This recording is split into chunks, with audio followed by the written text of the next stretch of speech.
Hoje é dia 5 de abril de 2026. Meu nome é Josemar Santos da Fonseca e esse é o canal Confrontando Pensamentos em Autogestão. Então, galera, hoje eu vou passar alguns informes. Esse vídeo eu pretendo ser breve, mas eu nunca sei quando eu falo breve, às vezes o vídeo demora 1 hora, tá, pessoal? Eu sou prolixo, mas eu acredito que eu vou tentar ser o mais sintético possível. Esse vídeo, evidentemente, eu não fiz nenhum tipo de roteiro, mas algumas questões estavam me incomodando e eu achei importante tentar organizar o meu pensamento na forma desse freestyle. Então vai ser alguns informes e algumas reflexões breves sobre alguns elementos que têm atravessado minha consciência nesse feriado de Semana Santa, né? Primeiro, galera, agora há pouco, eu estava assistindo um vídeo que eu produzi para o canal no ano de 2024. O nome do vídeo é A Miséria Contemporânea do Movimento Sindical. Eu acabei de assistir esse vídeo, né? Eu procurei refletir os argumentos que eu estava apresentando no contexto. Salvo equívoco, era o final do primeiro semestre de 2024. E o vídeo seguinte é o vídeo denominado Freestyle Autogestão, que é o vídeo que eu procuro fazer uma espécie de reação a um professor da rede estadual que tinha feito um vídeo que tinha me gerado algum tipo de desacordo e eu fiz algumas colocações reflexivas sobre o tema que eu abordei no vídeo, né? Não tem por que aqui entrar no mérito, quem tiver interesse é só pegar o vídeo que eu estou fazendo referência. E aí eu fiquei um intervalo de 1 ano, fiz o último vídeo, que tem um nome, no caso, né? A Miséria das Esquerdas Digitais, alguma coisa assim, se você olhar aqui, a crítica dos YouTubes à miséria das esquerdas digitais. E desde então eu estou passando por uma série de questões que eu fiz uma referência breve no vídeo de informe, de um comunicado que eu fiz na semana passada. E essa semana, a gente está no domingo hoje, né? Amanhã eu tenho que trabalhar. Acho que vocês estão percebendo que eu estou meio desgastado. Já bebi uma cerveja já hoje. E, enfim, tenho que dormir daqui a pouco para poder amanhã trabalhar. E aí, galera, eu avancei bastante naquilo que era a minha tarefa, que eu me autocomprometi, né, de fazer o fichamento, mas obviamente ainda tem um período, ainda tem um conjunto de folhas, no caso de páginas, que eu preciso concluir. Mas daquilo que eu fiz, várias questões me suscitaram naquilo que eu pretendo organizar em contraposição ao conteúdo daquele material, que é uma resposta ao vídeo que eu fiz referência, que foi o vídeo de fevereiro. E aí tem algumas questões que eu acho que vale a pena eu abordar aqui na forma de informe, mas também de reflexão, né? Primeiro, galera, eu fiz referência primeiro a um vídeo de 2024. Eu estava assistindo esse vídeo e assim, isso pode parecer um pouco de narcisismo, e certamente em alguma dimensão, mas é muito interessante quando você reassiste um argumento que você desenvolve depois de um certo tempo e observa que aquilo que você falou, você continua partilhando. Você não vê nenhum dissenso fundamental. E naquele contexto, eu estava refletindo sobre um problema que eu identifico nas esquerdas, sobretudo no campo diverso, heterogêneo, daquilo que a gente poderia chamar de libertário, que é um termo genérico que muitas das vezes é utilizado para fazer uma distinção, sobretudo no campo do marxismo, no sentido de confrontar uma certa interpretação que se transformou em hegemônica na história, que tem a ver muitas das vezes com as linhas de pensamento oriundas do bolchevismo. Então, o termo libertário seria uma maneira de se contrapor a esse conjunto de leituras próprias, ainda que difusas, do campo do bolchevismo ou da social-democracia. Alguns vão chamar também de marxismo heterodoxo, e o termo heterodoxo também pode ser uma maneira de distinguir dessa tradição. Tem alguns que vão denominar de campo autonomista, outros vão denominar de conselhista e assim por diante, ou autogestionário. E aqui já entrando no mérito de uma questão que eu acho que não era nem para eu entrar no mérito agora, tá, galera? Mas é meio impossível. Eu não sou marxista. Não vai haver nenhum tipo de declaração minha. Eu desafio qualquer pessoa a pegar qualquer declaração minha no qual eu me auto-intitule marxista. Vocês vão pegar várias declarações em que eu falo que eu sou anarquista ou que eu fale que eu sou autogestionário, mas marxista não. Nem Marx era marxista. Marx falou, a única coisa que eu tenho certeza é que eu não sou marxista. Há muita polêmica em torno disso, mas eu não vou entrar no mérito disso agora, porque não é o momento. Mas é importante colocar essa questão pelo seguinte, eu não preciso desses rótulos para defender as leituras que eu proponho.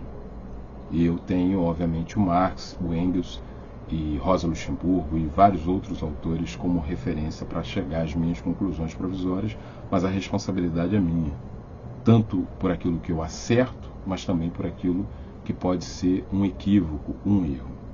E eu sempre procuro pontuar isso. E por que eu fiz referência a esse vídeo? Esse vídeo, galera, eu estou fazendo reflexões sobre o que eu estava identificando de problemático no movimento sindical. Isso aconteceu em 2024. Eu não vejo grandes discrepâncias daquilo que eu falei nesse vídeo que eu fiz referência para o vídeo que eu fiz agora em 2026. Não vejo diferença substantiva. E quando eu percebo isso, eu percebo assim, pô, eu estou sendo reiterativo numa ideia e eu estou combatendo um fenômeno que, obviamente, ele se manifesta de maneira multifacetada, mas aquilo que há de essencial se preserva. Veja bem, galera, eu estou fazendo um fichamento, como eu falei para vocês, de um texto, que é um texto de várias acusações que são feitas para atacar a minha pessoa. Eu estou achando muito importante essa minha leitura reflexiva sobre esse texto e o fichamento, que na verdade não é nem um fichamento, tá, pessoal? O que eu estou fazendo é aquilo que eu poderia denominar como reconstrução do texto para fazer o texto falar, porque na maneira como eu enxergo isso é arbitrário, o texto está mal escrito. A pessoa escreveu o texto de uma maneira que muitas das vezes algumas ideias que são sugeridas ali é apresentada de maneira muito aligerada, truncada, de forma que o texto fica obscuro e você precisa suprimir essa obscuridade, ou melhor dizendo, superar essa obscuridade do texto para fazer o texto se oxigenar e dizer o que tem para dizer. Aquilo que a gente chamaria no hip hop, fazer o papo reto. Diz logo o que você tem para falar, meu irmão. Sem floreios. Tem momentos que o texto tem muito floreio, ou aquilo que a gente poderia chamar de recurso, de aquilo que tecnicamente a gente chamaria, agora me fugiu a expressão, seria frases de efeito, né? E muitas das vezes elas são opacas. Então a minha tarefa é fazer o texto falar o que ele tem para dizer. E eu acho que eu estou fazendo isso com uma ótima competência, porque eu gosto de fazer isso, só que isso dá trabalho. E eu tenho vários outros afazeres. Por exemplo, amanhã eu tenho que dar aula. Algumas tarefas eu não acabei realizando ao longo desse período de recesso, né, que foi esse feriadão, porque eu tive que fazer outras coisas. Então eu tenho que organizar o meu tempo de acordo com as demandas. Eu não posso ficar restrito a essa polêmica, até porque ela não é fundamental ou central. Eu quero, na verdade, dar um trato para a minha contraposição que seja valorosa, né? Porque quando eu, por exemplo, me interesso por algumas polêmicas nas esquerdas, eu procuro entender essas polêmicas como uma oportunidade de autoesclarecimento e de enriquecimento. Se não é para isso, se é só a polêmica pela polêmica, ela perde significado. Então não faz sentido eu fazer um esforço para apresentar um contraponto e aquilo ficar raso. Não, quero tratar o assunto de maneira que quem eventualmente se interesse por aquilo que eu vou apresentar de contraponto também se enriqueça, porque essas polêmicas, a meu ver, elas fazem parte das histórias no plural, das esquerdas no plural. Da mesma forma que, por exemplo, uma pessoa que eventualmente venha se interessar criticamente pela história das esquerdas, ela vai precisar, por exemplo, em algum momento se interrogar sobre a polêmica entre Marx e Bakunin na Primeira Internacional. E qual é a forma de compreensão, a meu ver, consequente daquele processo? É você ler somente a posição de Marx e Engels sobre o conflito? A meu ver, não. É ler a posição somente do Bakunin sobre o conflito e daqueles que são partidários da sua leitura? Também não. É você tentar reconstituir a história, reconstituir aquilo que foi. E isso dá um trabalho, mas é nessa processualidade que a gente enriquece as leituras dissonantes e as racionalidades que cada segmento apresenta. E para fazer isso, você não precisa concordar com nenhuma das leituras, mas você deixar falar. Por exemplo, se eu quero entender o posicionamento do Lenin, eu não vou ler os críticos do Lenin somente, vou ler também. Mas, sobretudo, vou tentar ler o Lenin no Lenin. Porque é dessa maneira que eu confirmo ou não aquilo que é dito sobre ele. Da mesma forma que, se eu quero entender os setores que o Lenin denomina como esquerdistas, eu não posso ler só o esquerdismo, doença infantil do comunismo. Eu tenho que ler os caras, Eu tenho que interpretar a posição dos indivíduos que foram criticados pelo Lenin neles próprios. E isso dá trabalho, galera. E quando a gente fala em trabalho, a gente fala em tempo. E tempo é um privilégio, sobretudo na sociabilidade do capital. Né? São poucas as pessoas que podem gozar do tempo para poder estudar os assuntos. Eu, por exemplo, estou aqui olhando a minha biblioteca falando, cara, eu estou comprando uma porrada de livro que eu não estou conseguindo ler. Livros importantíssimos, que são importantes para a minha formação como intelectual, que quero influir na realidade. Mas eu não estou tendo tempo para fazer o estudo real desses materiais. Tem livros que eu comprei, só para vocês terem uma noção, galera, tem livros que eu comprei nos idos de 2014 que eu ainda não li. Vou dar um exemplo. Eu adquiri o livro do Ricardo Antunes, O Privilégio da Servidão, que já teve uma nova reedição, e eu tenho a versão de 2014. Está novinho. E eu não tive a oportunidade de ler. Já peguei vários depoimentos audiovisuais do Ricardo Antunes sobre o tema do livro. Então tenho uma noção geral do que ele aborda no livro. Mas o livro em si eu não tive a oportunidade ainda de sentar e estudar. Mas para tentar organizar melhor o que eu tenho para falar, galera, até porque até o presente eu estou aqui de maneira muito livre, fazendo referência a algumas questões, sem abordar o que eu acho importante, que é de informar alguns aspectos do que aconteceu nesse período, né? Eu avancei bastante naquilo que eu me propus, mas eu acredito que eu só vou conseguir realmente apresentar de maneira rigorosa, como eu quero fazer, o meu contraponto no mês de maio. Por que eu estou falando isso? Semana que vem, ou melhor dizendo, essa semana que vai entrar a partir de amanhã, eu trabalho de segunda a sexta.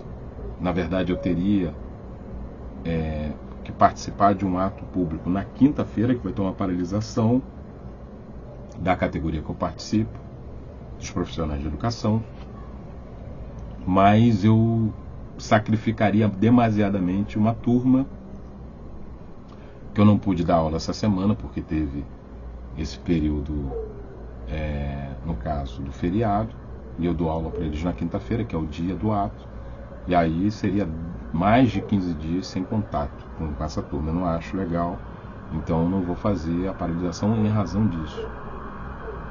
E para além desse aspecto, galera, o que eu queria também colocar? A última gravação que eu fiz na semana passada, o áudio ficou muito ruim. Inclusive eu estou fazendo essa gravação com uma outra interface inclusive para testar a qualidade do áudio, para fazer eventualmente alguns ajustes para o momento da minha resposta futura. A resposta, pessoal, eu estou especulando, tá? Eu posso estar equivocado. Por exemplo, agora, eu estou olhando aqui quanto tempo que tem de gravação. Tem 15 minutos agora de gravação. Eu acredito que pela maneira como eu vou encadear a minha argumentação, vai demorar bastante tempo. Então eu não pretendo esgotar num único vídeo. Eu vou fazer parte 1, parte 2. Acredito que vai ter umas 5 partes, porque é um texto de 37 páginas e eu vou comentar pormenorizadamente determinados aspectos que são abordados no texto. Eu quero fazer uma coisa bem rigorosa. E para isso eu vou precisar de tempo. E seria, obviamente, muito oneroso cobrar de quem esteja interessado na polêmica, cobrar esse nível de atenção, mesmo que a pessoa possa ouvir e ter acesso ao conteúdo audiovisual e assistir aos poucos. Então eu acho que seria mais interessante para quem quiser acompanhar essa discussão, que eu faça um vídeo dividido em partes e de repente em temáticas do próprio texto que eu vou, porque o texto ele está estruturado de maneira sem seção, então eu coloquei as seções, tipo assim, aqui é abordado essa questão, e aí eu coloquei o título como uma seção e vou organizar dessa maneira, né? Porque eu vou apresentar uma digitação do material, então eu não vou ficar lendo, eu vou ler uma parte da acusação e aí eu vou apresentar o meu contraponto. E vou apresentar em uma forma de freestyle, galera, porque a coisa que eu acho mais bizarra, sinceramente, por mais que possa ser enfadonha, por exemplo, às vezes eu assisto um vídeo meu, eu acho que eu sou meio lento, mas, por exemplo, uma pessoa que esteja assistindo o vídeo, ela tem um recurso no YouTube de colocar numa velocidade mais rápida, de assistir no tempo dela. Eu fazia isso, tá, galera? Eu parei de fazer isso porque eu comecei a pesquisar sobre os problemas que decorrem desse tipo de artifício do ponto de vista do nosso processo cognitivo. E aí eu parei de fazer isso com os vídeos que eu fazia. Às vezes assistia vídeos de pessoas que eu me interesso, que eu me interesso pelo conteúdo daquilo que é abordado e colocava numa velocidade muito rápida. E aí eu percebi que aquilo poderia induzir um padrão no meu próprio modo de atenção que não é humano, que é um processo da máquina, essa coisa de colocar em um e-mail e tal. Mas cabe cada um, segundo a sua consciência, fazer. Então eu sempre penso assim, eu falo meio lento e pode ser enfadonho para quem esteja assistindo. Mas aí a pessoa pode colocar numa velocidade mais rápida. No caso, eu acho bizarro quando uma pessoa fica lendo. Por exemplo, se eu for numa palestra e uma pessoa começar a abordar um assunto, seja ele qual for, e começar a ler, eu vou achar aquilo extremamente desagradável. Eu prefiro 1000 vezes que uma pessoa desenvolva da forma como eu estou tentando desenvolver o raciocínio segundo aquilo que ela tem a comum. E se eu tiver que ler, eu leio. Eu pego o texto e leio, até porque a leitura ela sempre vai variar de acordo com aquela pessoa que vai fazer a leitura, né? A leitura é sempre individual. O ritmo, a maneira como você faz as ênfases e assim por diante, sua respiração. Então, para mim, não faz sentido ficar ouvindo alguém ler algo. Para mim, não faz sentido.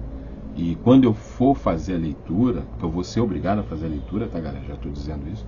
Eu vou fazer leituras rápidas de determinadas passagens para poder fazer as reflexões refutativas daquilo que eu julgar procedente. E logo vai demandar um tempo e por isso que eu acho que eu tenho que fazer em partes. Então a minha ideia é fazer vídeos de no máximo, como é que se diz? No máximo 1 hora. E aí eu vou ficar monitorando o tempo. Quando eu perceber que está se aproximando de 1 hora, eu vou encaminhar para o fecho. E, se necessário, eu vou fazer sequências, e certamente vai ser necessário. E aí eu vou, aos poucos, dando conta de cada passagem, cada tópico que for necessário contrapor, naquilo que eu julgar necessário contrapor. E aí, galera, dentro desse aspecto ainda informativo, eu mergulhei bastante, né? Porque eu tive que numerar as páginas. A pessoa fez um PDF, ela não colocou número em cada página. Então, eu já cheguei na página número 15. Estou no final da página número 15. O texto tem 37 páginas, mas eu acho que a parte mais rigorosa, aparentemente, das críticas que eu sou submetido, se encontram nessas 15 páginas iniciais. Tem muitas redundâncias, ou melhor dizendo, muitas reiterações ou tautologias no argumento do autor, né? Do AM.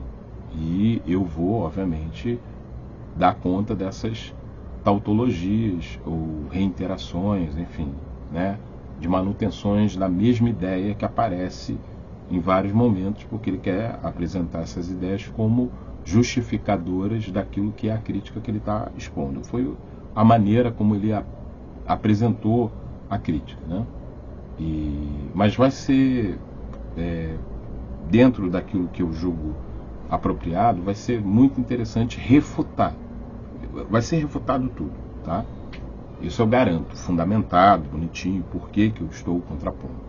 Mas o que eu acho ainda importante dizer, galera? Olha só. O meu texto, ou melhor dizendo, não é o meu texto, o meu audiovisual, que eu dei forma de texto depois, tá, pessoal? Utilizando uma inteligência artificial para poder ter a minutagem da onde eu falo determinada coisa. Por quê? Porque o texto da pessoa, a alegação é que ela está respondendo o meu audiovisual. É a alegação dela. Então eu tinha que, obviamente, ver aonde determinada passagem entrava em conflito com aquilo que era atribuído ao audiovisual, que é o detonador da colocação da pessoa. Só que o que aconteceu, né? Eu fiz o procedimento com uma inteligência artificial, a inteligência artificial reconstruiu o texto, no caso da minha fala, no formato de texto. Eu ainda nem imprimi isso, mas eu já escutei, e inclusive eu escutei com um recurso da inteligência artificial, que ela coloca uma voz de inteligência artificial, porque eu queria verificar se tinha alguma imprecisão realmente grave do que eu tinha desenvolvido. Falei assim, é melhor eu nem ficar assistindo o meu vídeo de novo. E aí eu coloquei 1,5, né? E não tem, galera, não tem. Né? Eu não vi nada que eu tenha cometido um deslize, que eu tenha aqui eu fui... Não. Eu vou apresentar a contraposição aos argumentos, e nessa contraposição eu não vou negar as colocações que eu fiz no vídeo. Eu vou recolocar num nível de aprofundamento maior, porque há um diálogo com a crítica que eu recebo, e automaticamente eu tenho que aprofundar certos pontos para mostrar por A mais B do porquê que aquilo que eu falei se sustenta no contexto, e porquê que aquilo que está sendo atribuído a mim não se sustenta, e as razões. E aí, quando eu faço referência ao vídeo anterior, de 2024, é porque tem vários pontos de reiteração nos meus vídeos. Ideias que aparecem, ainda que de maneira distinta, ou seja, a abordagem é um pouco distinta, mas elas correspondem a uma ideia comum. Por exemplo, a minha área é de filosofia, eu sou professor de filosofia no ensino médio. E para mim o dogmatismo não pode ser um atributo com o qual eu tenha referência. Então vocês nunca vão perceber na minha argumentação a ideia de que eu não posso estar equivocado. Isso não faz sentido para mim. Depois que eu li um tal de Sócrates e que eu tenho que explicar isso para os estudantes, isso não faz nenhum sentido. Eu posso estar equivocado, tá, galera? Eu sou um ser humano. E todos os seres humanos podem se equivocar. A questão é, se alguém achar que eu estou equivocado, tem que apresentar argumentos que justifiquem o equívoco. E se esses argumentos forem realmente poderosos, fazer o quê? Eu tenho que reconhecer. Mas aí eu vou ter que analisar criticamente os argumentos. Então não é tipo assim, porque foram colocados alguns adjetivos no texto, e não só no texto, porque depois, quando foi feito um material de áudio com uma thumbnail no qual eu apareço, tem um momento que a pessoa atribui um adjetivo dizendo que eu sou covarde pela maneira como eu encadeio a minha linha de argumentação. E eu entendi o que a pessoa queria dizer. E é lamentável, porque isso eu acho que não tem a ver com essa pessoa em particular. Isso, infelizmente, galera, é parte daquilo que eu chamo de miséria. E aí esse significante já é importante ser refletido, tá, galera? Eu vou parar de usar essa palavra. Essa palavra, ela apareceu no meu vocabulário quando eu tive a oportunidade de ler este livro aqui. Situacionistas, Teoria e Prática da Revolução, da editora Baderna, na época ainda era da Conrad. Esse livro está esgotado, tá, pessoal? Deu uma cagada de conseguir comprar esse exemplar aqui. E eu tinha uma Xerox que já estava muito desgastada. E aí eu falei, porra, agora eu já posso comprar. E comprei. E aí tem um texto nessa coletânea de textos sobre os situacionistas que se destaca, que é a miséria do meio estudantil. E o termo miséria entra no meu vocabulário militante nos idos de 2007, quando eu tive a oportunidade de ler esse texto numa barraca. E o texto me gerou uma catarse tão forte que eu compartilhei com todos os camaradas e camaradas, mulheres e homens que participavam da luta do acampamento Maria Júlia Braga. E não se pode pensar em miséria sem pensar no seu contrário, numa perspectiva dialética. Existe a riqueza ou a abundância, que é, obviamente, o oposto da miséria ou daquilo que é a precariedade. Todos nós temos as nossas misérias, a meu ver, porque se nós somos seres ricos em alguma dimensão, nós também somos seres pobres em outra dimensão. E cabe a gente jogar luz nas nossas misérias para poder superar elas. Então, galera, eu acho interessante isso porque vários vídeos eu coloco esse termo, a miséria disso, a miséria daquilo. E isso está virando quase que uma palavra que está perdendo a sua substancialidade. Você vê que a própria pessoa que se contrapôs ao vídeo, ela também usou a palavra miséria. E ela usou por uma influência comum, né? Porque, como a própria pessoa reconheceu, eu tive um papel na formação dela. Isso que é o grande problema. Acho que vocês, talvez, alguns, não todo mundo que assiste o conteúdo que eu produzo aqui, já deve ter assistido Kill Bill, o 1 e o 2. Né? Tem uma cena que a protagonista do filme, ela vai cobrar, que isso é no filme 1, né? Ela vai cobrar que o indivíduo que produzia no caso a espada, faça uma espada, o Hattori Hanzo, acho que é assim que se pronuncia, posso estar pronunciando errado, provavelmente estou pronunciando errado. E aí, quando ele questiona ela do porquê que ele tinha que fazer aquilo, uma vez que ele tinha deixado de fazer, ela coloca para ele uma questão ética, porque quem eu vou combater foi alguém que você ajudou a produzir. Então eu estou muito assustado, porque eu acho que eu contribuí para produzir um Bill. E aí é muito foda, né, galera? Você percebe assim, porra, eu contribuí para produzir uma pessoa que acha que está falando muitas coisas supostamente coerentes com aquilo que seria um pressuposto comum, autogestionário. E volto a dizer, para ser autogestionário você não precisa ser marxista. Eu não sou.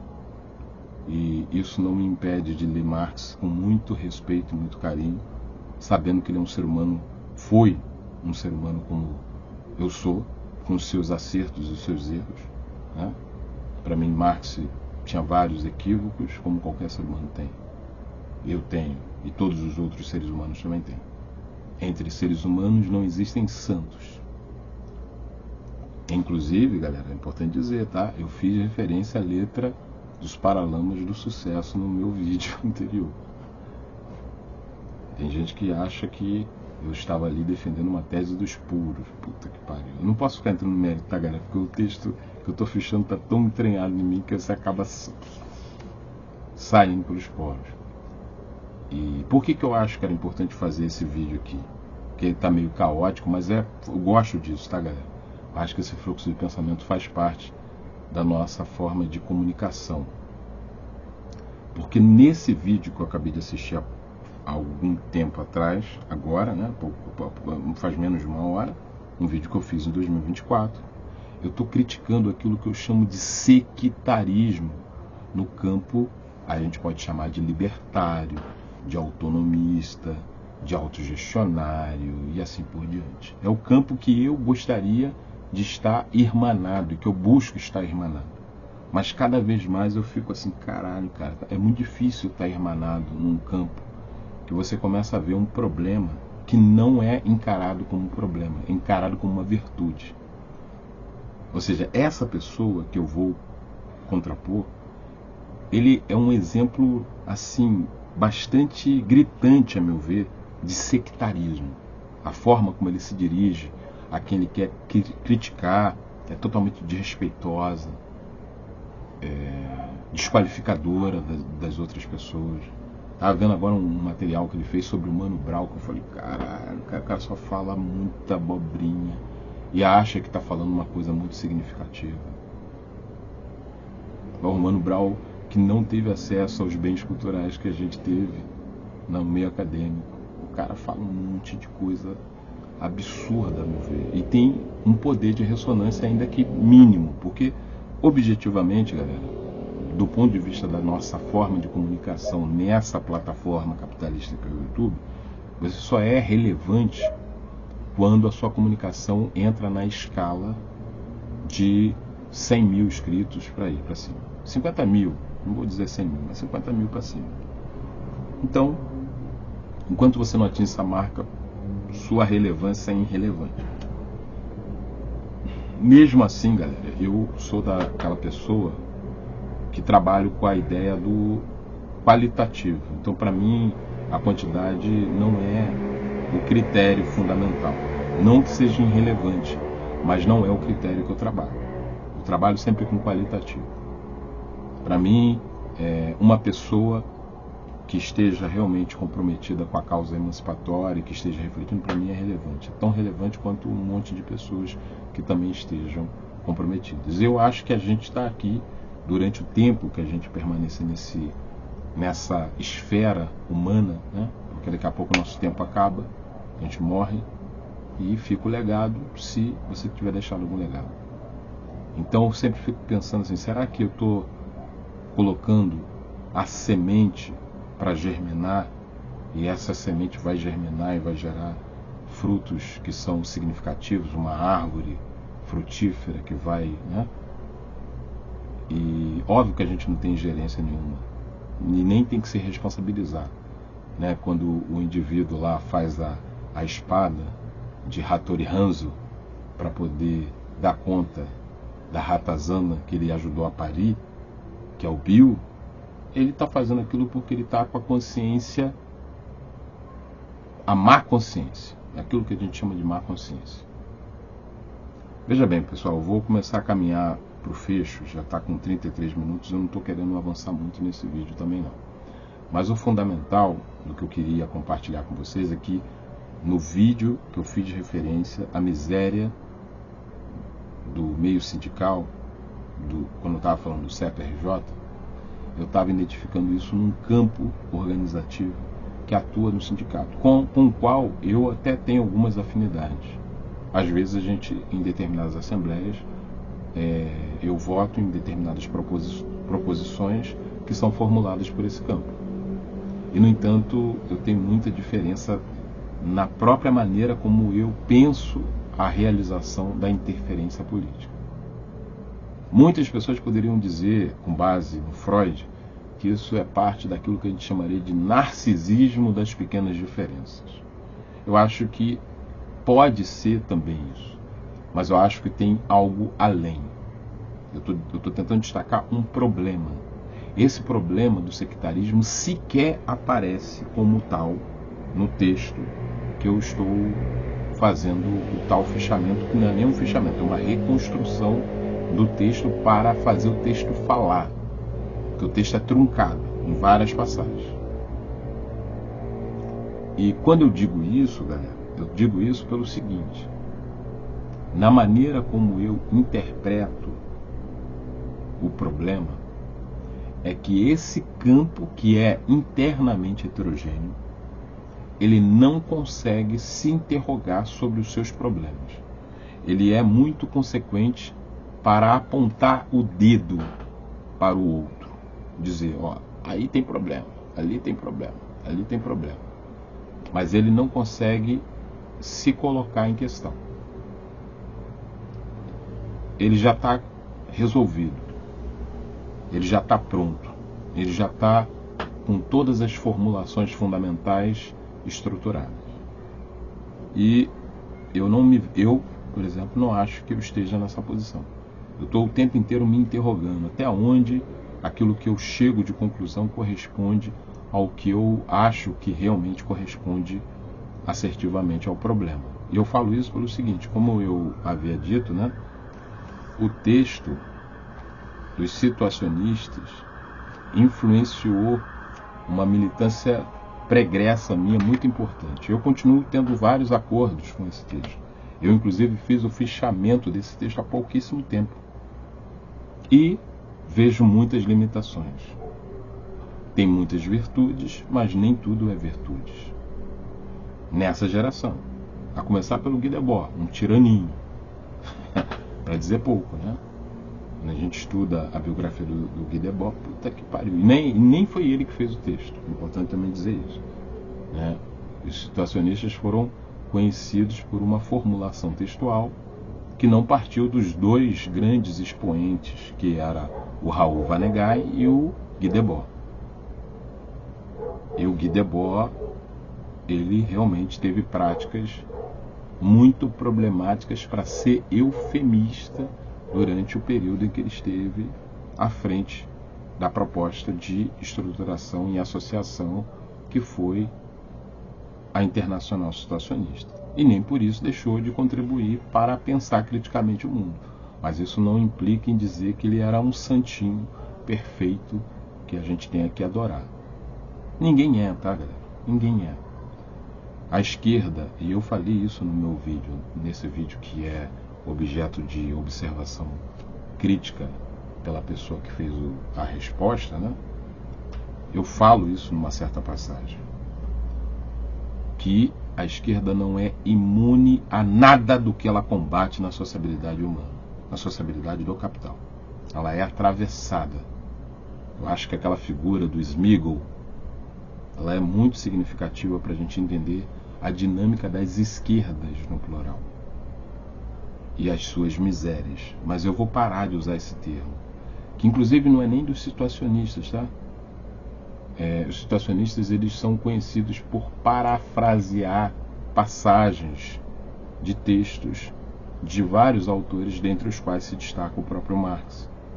E, no caso dessa discussão sobre a miséria, eles vão pegar isso de uma passagem da crítica da filosofia do direito de Hegel. Né? Eles fizeram isso numa sessão. Tornar a vergonha ainda mais vergonhosa, expondo ela para a publicidade, é uma passagem configurada no texto do Marx. E a discussão sobre a miséria, enfim. Né? Mas o fundamental, para a gente começar a caminhar literalmente para o fecho desse, entre aspas, informe e reflexões aleatórias, vou colocar esse título, reflexões aleatórias, informes e reflexões aleatórias. Eu já falei que eu pretendo fazer a contraposição refutativa em partes, muito provavelmente vai ficar em 3 ou 5 partes, de até 1 hora em média, né? Para não cansar. Eu vou ser muito rigoroso e por isso vai demandar um tempo. Por exemplo, a gente ainda tem um outro grande feriado no mês de abril. Então, eu pretendo também aproveitar esse feriado para tentar fechar, mas eu não sei se eu vou conseguir fechar. E tem provas. No caso, eu sou professor, né? E eu tenho já que organizar as provas do primeiro trimestre, que devem acontecer no início de maio. Então, eu não sei, vai depender da minha condição material com essas demandas para poder literalmente soltar o início da minha contraposição. O bom disso, de certa maneira, é que vai dar uma certa agitada no canal, um canal que é totalmente intermitente, então vai ter alguns vídeos aí para quem estiver interessado nessa polêmica. E eu volto a dizer, eu vou tentar fazer uma contraposição séria, vou evitar ao máximo qualquer tipo de crítica ad hominem, mas eu também não posso dizer que em alguns momentos ela não vai, em alguma medida, aparecer como qualificativo, mas eu vou justificar, porque o ad hominem é só o ataque à pessoa. Não, quando eu fizer o ataque, eu vou dizer porquê e vou justificar porquê. Ó. E isso é isso. Não vou meramente dizer que uma pessoa é covarde, como foi dito sobre mim. Eu acho muito sério você dizer que uma pessoa está sendo covarde. Mas isso é próprio da rede social. O Zizek, no texto Paralelo a Lacan, tem umas passagens que ele fala o seguinte, ó, o comportamento do indivíduo na rede, ele acredita que a violência simbólica não é violência, porque não está supostamente diretamente acontecendo. Então ele se sente autorizado a desenvolver certos padrões subjetivos que em presença ele não faria. Porque é disso que se trata, entendeu, pessoal? Quando eu estava falando da situação do sindicato, é porque às vezes as pessoas se legitimam diante da polêmica com seu interlocutor de outra força política ou interlocutora, a começar a atacar a pessoa. Imagina quando isso acontece em presença.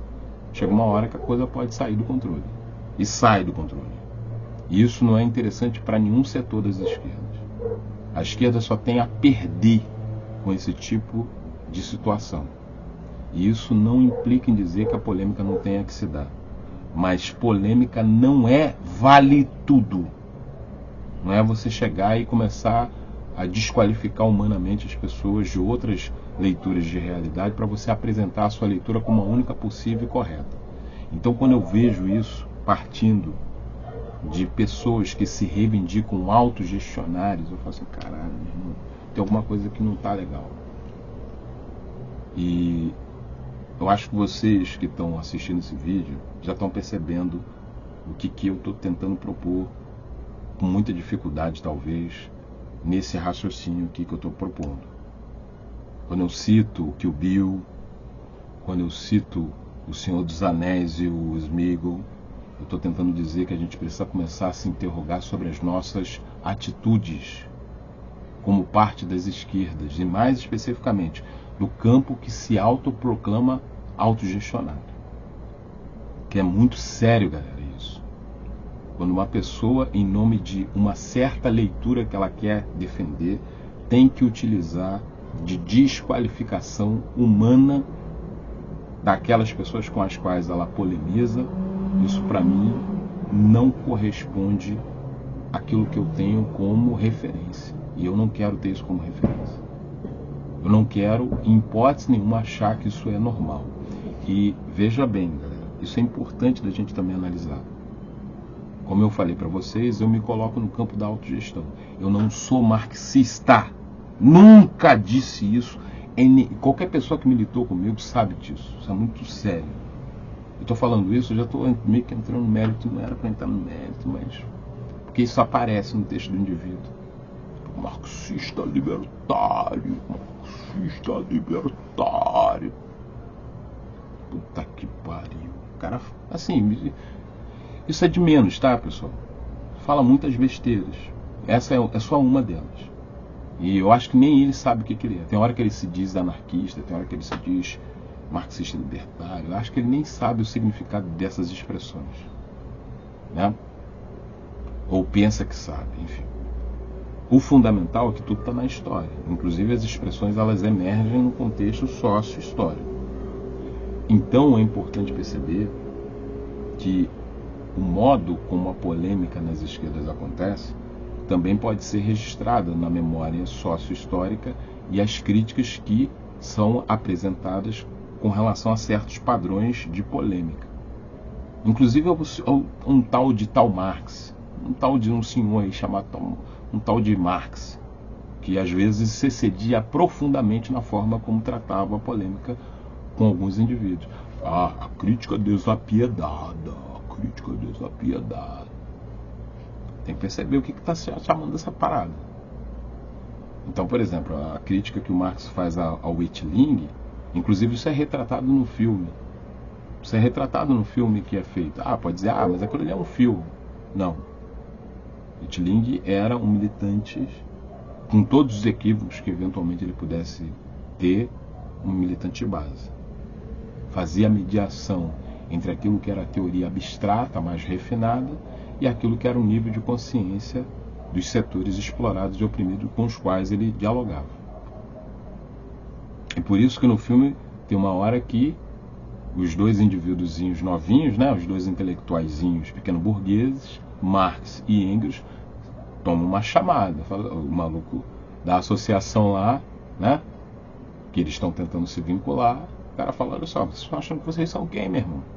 Chega devagar, estão querendo sentar na porra da janela, chegaram agora, rapaz, vamos se fuder, porra. O cara tá aqui um tempão construindo a luta, rapaz. Vocês reduziram o cara a nada, só porque vocês têm algum tipo de compreensão mais sofisticada do ponto de vista das ideias. Você está achando que você vai desqualificar os setores explorados e oprimidos que estão aqui construindo a luta no cotidiano? Tem também a polêmica do Marx com Proudhon. Vai lá ver como é que o Marx trata o Proudhon no texto em que ele contrapõe assertivamente, diga-se de passagem, os chamados hegelianos de esquerda, que é a Sagrada Família, ou a crítica da crítica crítica. Ali o Proudhon aparece de uma forma distinta. Tudo bem que na história o Proudhon tem inflexões e realmente apresenta leituras no Filosofia da Miséria. Olha a palavra miséria aparecendo de novo.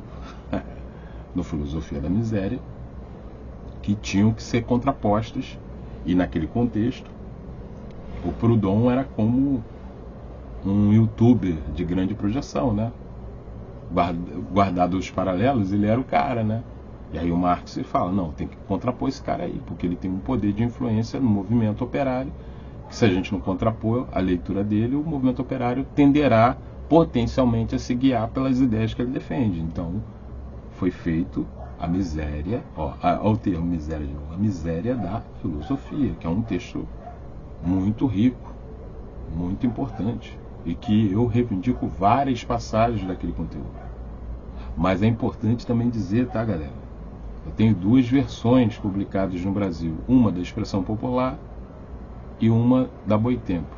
E nas duas tem o prefácio do professor José Paulo Neto. E na Expressão da Boitempo, ou melhor dizendo, na expressão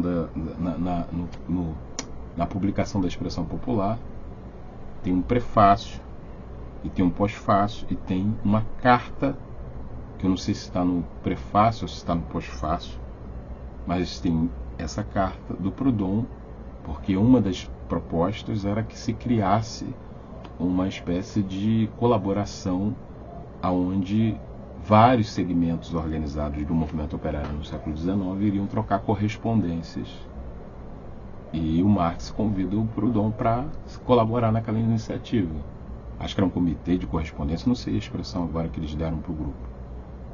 E o Marx fala, a gente está querendo trocar correspondência porque é importante unificar o movimento internacionalmente para lutar contra o inimigo comum, que é o capital. E entre várias coisas que são ditas na carta, que eu teria que reler, faz muito tempo que eu li essa carta, mas tem uma passagem que o Proudhon chama a atenção do seguinte, olha só, não vamos tentar construir uma nova religião, não vamos tentar criar agora um tipo de interpretação da realidade que se coloque nesse patamar de ser a única verdade possível sobre aquilo que se interpreta do real. É óbvio que ele não fala com essas palavras que eu estou falando aqui, mas a ideia geral é essa. E por que é importante trazer isso, a meu ver? Porque se trata disso, né, galera? Não é porque eu acho que eu cheguei a uma interpretação assertiva sobre um problema que eu estou investigando e propondo uma análise, que isso corresponde realmente ao que eu julguei de conclusão. E por isso que o diálogo e a confrontação é importante. Isso não é covardia não, galera. Isso é reconhecimento de que nós não somos, para usar uma palavra que eu não uso há bastante tempo, infalíveis. A infalibilidade era uma pretensão do Comitê Central Bolchevique, que a Rosa Luxemburgo, em Crítica a Lenin, vai dizer, olha só, é muito mais importante os erros cometidos pela classe na sua processualidade histórica, porque ela vai aprender com seus próprios equívocos, do que a suposta infalibilidade do Comitê Central, que tudo vê, que tudo pensa, que tudo chega de conclusão assertiva. É óbvio que não necessariamente a classe aprende com seus equívocos, mas me parece que todos nós somos falíveis, por mais que a gente se proponha a interpretar e a ler e a compreender criticamente o mundo de maneira bastante sofisticada. E por isso que quando eu faço os meus materiais audiovisuais, eu sempre coloco essa possibilidade. Não porque eu seja covarde, mas simplesmente porque eu não sou dogmático. Isso é uma coisa que eu aprendi, entre outras coisas, com o tal de Sócrates. Por isso que o Sócrates foi condenado a tomar cicuta. Eu tenho que explicar isso para os estudantes, né? Eu tenho que explicar o seguinte, só aprende aquele indivíduo que reconhece a sua própria ignorância. Aquele que acha que sabe não vai aprender porra nenhuma. E quando eu vejo esse tipo de padrão de comportamento em setores que se dizem autogestionários, que se dizem se orientar pelo Panecoek, aí eu digo Panecoek, eu gosto de falar de Panecoek. Eu falo, caralho, meu irmão, que porra de interpretação é essa? Mas ninguém tem um monopólio da razão, então a gente tem que confrontar as nossas interpretações sobre o mesmo assunto. E aí passado, presente e futuro se conectam, porque é dessa forma que a gente interpreta a realidade que a gente quer transformar. Então, tentando fechar, porque a gente já vai para 1 hora, e eu queria fazer um vídeo rápido, mas você vê que eu começo a falar e as ideias vão surgindo e a gente não tem roteiro, então as coisas vão fluindo. O fundamental é o seguinte, galera, eu estou realmente muito impactado com isso, porque isso nem aparece como um problema no texto do indivíduo. E isso aparece como um problema nos meus vídeos. Eu sempre estou falando do ad hominem, do sectarismo, de um padrão de comportamento nas esquerdas que precisa ser superado. Porque o problema não é a polêmica, é como a polêmica se manifesta. Pô, é muito bom estudar a polêmica do Marx e do Bakunin na Primeira Internacional, mas filtrando os comportamentos que não são realmente consequentes quando o ataque é o ataque à pessoa. E aí é importante, porque quando eu estava lendo o prefácio, salvo equívoco, ou a apresentação do livro O que Fazer, salvo equívoco, da Expressão Popular, lá pelas tantas o apresentador, que eu acho que é um militante do PCB, do Comitê Central do PCB, eu acho que é o Braz, mas Marcelo Braz ou Roberto Braz, eu não vou lembrar agora o sobrenome. O sobrenome é Braz. Tem um momento que ele fala assim, não, porque a polêmica, a maneira como a polêmica acontecia, na época era assim. Então a gente tem que evitar o anacronismo. Falei, pô, porque muitas das vezes é xingamento mesmo. Você vê a polêmica, por exemplo, do Lenin com Trotsky, antes do Trotsky aderir ao bolchevismo, puta que pariu. Assim, as qualificações são horrorosas. Se pegar o texto do Lenin, que é um passo à frente, 2 passos atrás da polêmica no partido, o cara chama de mentecapto para baixo. Era nesse nível o tipo de discussão. Então, aí a discussão foi apresentada pelo Marcelo Braz, ou Roberto Braz, ou sei que o tal do Braz, que era uma forma própria da época. Aí eu pego um outro texto de um cara que é pouquíssimo estudado, porque da mesma forma que você tem aqueles que dão muita visibilidade, você tem aqueles que são obliterados, ou seja, que são apagados da memória, e que só aquelas pessoas que realmente estão preocupadas em reconstruir o processo histórico vão pesquisar, vão ouvir falar e vão tentar tirar da obscuridade, como eu falei aqui do Panecoek, que ainda é muito pouco conhecido. Um tal de Bordiga, que foi obliterado na polêmica com Gramsci, né? Gramsci virou a figura e o Bordiga perdeu referência. Tem passagens do Bordiga que ele diz textualmente que esse padrão de comportamento de ataque e de destruição psicológica na polêmica com os interlocutores. Ele não usa essa palavra interlocutor, mas a ideia é essa. Isso não era um método aceitável. Aí você percebe assim, peraí, aí agora eu não estou sendo anacrônico, porque o cara ele é um contemporâneo do Lenin e já via isso como um problema. E aí esse problema se mantém sobre novas formas, sobre novas cores, sobre novas texturas. E eu estou muito apreensivo com isso. Porque, veja bem, galera, o sectarismo é um padrão subjetivo próprio do processo de autodescoberta. Quando você é adolescente, você é sectário. Sua visão de mundo ainda é muito embrionária. Você tem muito pouco repertório. Então, naturalmente, você tende a ter um olhar sobre a realidade unilateralista. Você tem muito pouco a reconhecer de valor na alteridade. Agora, quando uma pessoa que já tem mais de 40 anos reproduz esse tipo de padrão comportamental, aí isso já está virando cristalização na consciência. Eu vou fazer, se eu estiver vivo, 49 anos esse ano, galera. Eu não posso reproduzir, com essa idade que eu tenho, práticas que em algum momento pregresso eu desenvolvi e que eu vi como problemático e que agora, com mais idade, eu tenho mais repertório para poder entender por que isso não é o caminho para a superação dos problemas e mazelas historicamente existentes que a gente quer contribuir para superar. E que a gente está dando a nossa contribuição enquanto a gente estiver vivo. Porque daqui a pouco, meu irmão, acabou. Alguns vão morrer mais velhos, outros vão morrer mais novos. E a luta vai seguir, a luta é social, a luta não pertence a nenhum indivíduo nem a nenhum coletivo. A luta entre capital e trabalho é uma luta social, que poderá ou não a gente conseguir, como classe, vencer essa batalha. Então a gente está dando a nossa contribuição. E a contribuição que eu escolhi dar é combater esse tipo de fenômeno. Isso não ajuda a gente na nossa causa.